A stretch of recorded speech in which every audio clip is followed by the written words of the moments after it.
మన సబ్స్క్రైబర్స్ అందరికీ కూడా ఒక గొప్ప దైవజనుడు మరి గంటేల మరి ప్రకాష్ అన్న గారు మరి లోకయాత్ర ముగించారు.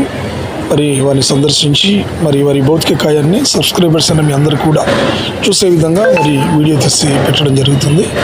మరి ఈరోజు సమాధి కార్యక్రమం ఉంది. అందరూ ఈ కార్యక్రమంలో పాల్గొని మరి ఆ కుటుంబాన్ని ఆదరించవలసిందిగా ప్రభునామంలో మిమ్మల్ని అందరినీ కూడా సేవకుడిగా వేడుకుంటున్నాను.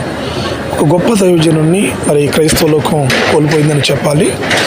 ఇలాంటి దైవజనులు అనేక మంది మళ్ళీ క్రైస్తవ్యంలో పుట్టినట్లుగా మీరందరూ కూడా మీ అనుదిన ప్రార్థనలో జ్ఞాపకం చేసుకోండి.